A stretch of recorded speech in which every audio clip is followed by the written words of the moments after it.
Қыздар жаңа ниет туралы тақырыпты айтқан себебім, менің дайректіме бір қыз жазып қойыпты. Мен қазір мен енді ақыл өткізіп жатырмын консультацияны, сол үшін мен қарыз кредитімді жауып алайын, сосын сізге хабарласамын демекші. Қыздар, өздеріңіздің өмірлеріңіз бұл. Сол үшін сіздерге айтып жатырғаным сол, ең бастысы ниеттеріңіз болсын, өзіңізді өзгерту, өміріңізді өзгерту деген, адамдарға пайдам тиеді деген да. Мысалы, мен сөйлеп тұрған соткам, мысалы Стив Джобс телефонды шығарған, iPhone телефонды шығарған адам, ол әлі де мысалы міне адамдарға пайдасы тиіп жатыр. Бізде мысалы мен онлайн сөйлеп жатырмын, қаншама адам пайда тауып жатыр, қаншама адам ақша тауып жатыр деген сияқты.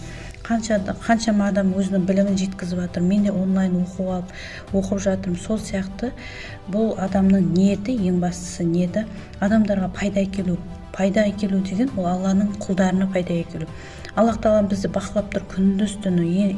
Сол үшін сол мүмкіндіктерді пайдаланып, әр күн бізді өліп тірілтеді. Сол үшін осы білімді алып, әр күнімізді сапалы өткізіп, ертең арғы дүниеге барған кезде жүзіміз жарық болу үшін біз аз ғана болса да Алланың білімін жеткізіп, бір әр күнімізді санаулы уақытымызды санап беріп, ертең ақыретте жақсы өмір сүру үшін. Біздер енді былай өмір сүріп жүрміз, былай тұрып жүрміз. Аллах тағалам ертең бізді тәнімізді, жанымызды, Абай атамыз айтады ғой, менікі ол жан мен рух, менің денем бұл. Ал менікі дегеннің барлығы Алланыкі дейді. Біздің денемізді кетеді ертең.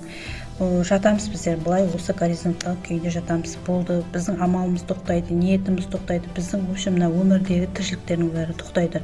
Просто күтіп жатамыз. Сол үшін енді қазір тірі кезімізде біз ниетімізді анықтап, өзімізбен жұмыс жасап, рухани білім алып, өзімізбен контактіге шығып, өмірімізді сапалы қыламыз десеңіздер, пожалуйста, қыздар. Сол үшін мен сіздерге айтып жатырғаным сол. Ниет тақырып жалпы көп.